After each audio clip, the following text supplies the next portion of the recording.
¿Qué tal? Buenos días, buenas tardes. Vamos a trabajar hoy día el tema de las ciudades capitales en este diálogo urbano.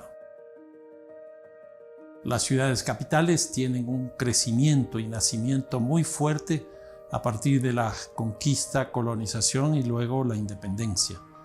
¿Y por qué? Porque aquí se fundan las ciudades en la época de la conquista en los lugares donde habían ciudades previamente.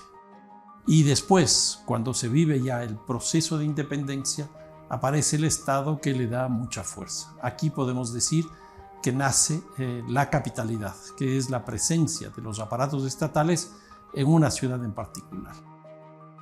Luego tenemos un segundo momento, que es básicamente a partir de los años 80, en que empieza a generalizarse con el retorno a la democracia, es decir, las salidas de las dictaduras, empieza a generalizarse el proceso de democratización de los territorios y estos territorios empiezan a empoderarse de una forma bastante fuerte. Uno de los territorios que logra mayor poderío podríamos decir que son justamente las capitales.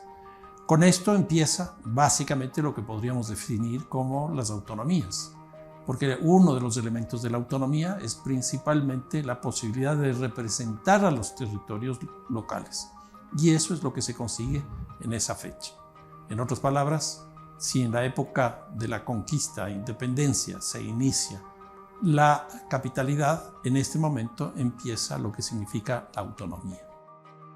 Con la autonomía empezamos a ver cómo las capitales empiezan a tener unos estatutos distintos, unas formas normativas diferentes, como es lo que pasa en Bogotá, como es lo que pasa en Ciudad de México, en Buenos Aires. Y aquí lo más interesante es la democratización de los territorios. En 1980 teníamos solo 7 países que elegían autoridades locales. Pero a partir de ese momento empieza esta oleada democratizadora y se cierra en el año 1997 con la elección en 2 ciudades muy importantes de América Latina, Ciudad de México y Ciudad de Buenos Aires. El tercer momento tiene que ver ya en este siglo, cuando ya teníamos un debate muy fuerte respecto de la capitalidad y de la autonomía, que conduce principalmente en 2 países, en el caso de Bolivia y en el caso del Ecuador, a que llegue incluso a las condiciones de las constituciones. Esto da lugar a que básicamente 2 estados, 2 formas de organización de los estados, el uno unitario y el otro federal.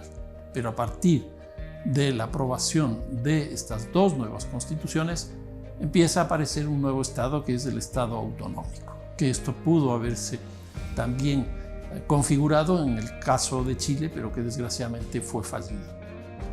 ¿Qué significa el estado autonómico? Significa que ya los territorios son reconocidos por la especificidad, es decir, es muy distinta la autonomía de la ciudad capital de las otras ciudades, pero también la presencia en estas ciudades del Estado se modifica, porque ahora ya no es la presencia de un solo Estado, sino de varios Estados, y además, por el proceso de globalización, las grandes corporaciones mundiales que son globales, que son privadas y que son virtuales.